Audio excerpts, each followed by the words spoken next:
There seems to be a divide in Europe regarding the usage of nuclear power plants. While on one hand, Germany has put an end to nuclear energy after shutting down its last remaining 3 nuclear power plants. On the other hand, Europe's largest nuclear reactor will start regular output in Finland. The question that arises here is, how divided is Europe on nuclear power? Which countries are against the nuclear power, and how much of Europe's energy comes from nuclear power?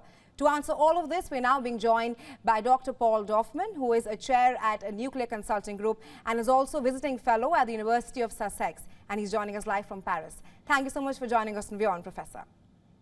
My pleasure. Thank you.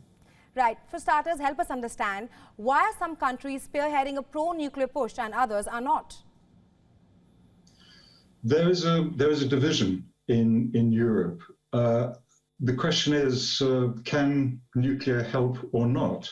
What's interesting is that the most recent IPCC, the International Panel on Climate Change, has just made it clear that renewables, solar and wind, are still our best bet for deep, rapid and low-cost emission cuts. With renewables, the IPCC say that renewables are about 10 times better at cutting CO2 emissions than nuclear. So there's a debate about this. And essentially, France has a long history in nuclear. Germany has a long history in saying, well, actually, maybe we should think about it.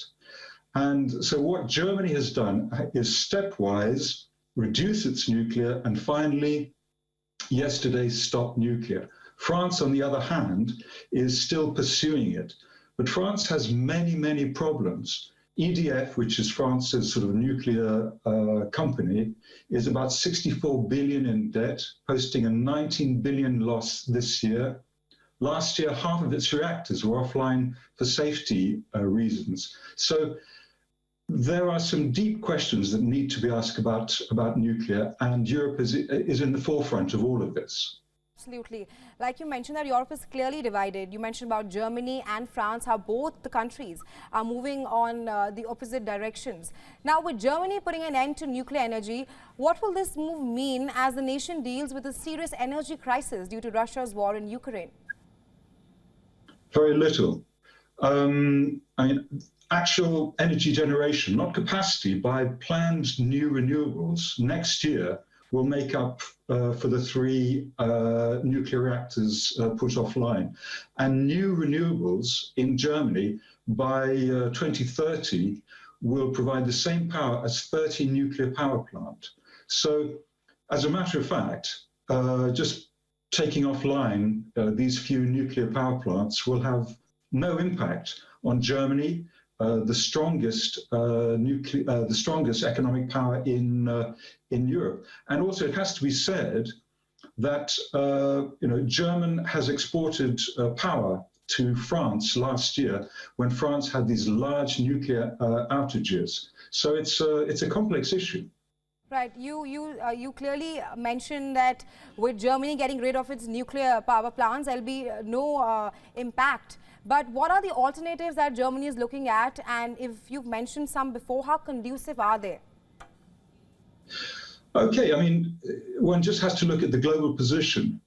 Last year, 84% of all new power globally, capacity, was renewables, with nuclear nowhere. It's looking like this year, that figure could go up to 90%. All new power was renewables. Last year, 84%, and this year probably around 90% with nuclear nowhere. So there's a kind of quite a lot of nuclear PR going on with perhaps the command and control countries, largely say China and Russia, putting on a bit of power. And England, the UK is a bit of an outlier. We still don't know really where the UK is going. But worldwide, and certainly in Europe, the renewable evolution is here, and it will change the way that we do things in the future. Right, absolutely. Just to add to that, there are also concerns regarding new problems, including how and where to dispose nuclear active waste in Germany. How about that? The nuclear waste problem hasn't gone away. there's various approaches to trying to consider this very profound problem. Nuclear waste has to be isolated from the environment for up to 300,000 years. So there are ideas that you can dig a deep hole and put it down there. And Finland has made some sort of progress on this. But when one thinks about the timescales involved and the risks involved, there are others who argue that we should wait and see, that we need to store this waste, and above all, before creating more waste, we have to understand fully if we may ever be able to get rid of it. Right, absolutely. Like Germany had already postponed this decision which was taken yesterday. But help us understand, why was it taken now, keeping in mind that there are fears of energy shortages in the country already? Well, the war has changed everything. As the International Atomic Energy Authority, which is the key nuclear regulator, says, in terms of Zaporizhzhia, we are living on borrowed time.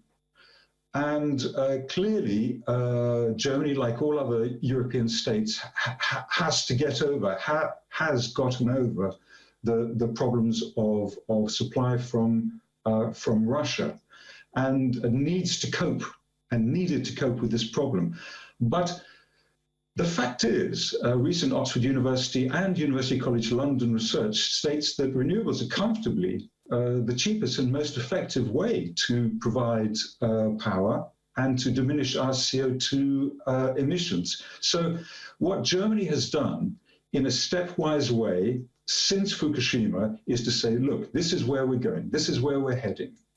We need to go to a renewable society. It is better, it's faster, it's quicker, it's cheaper, it's safer.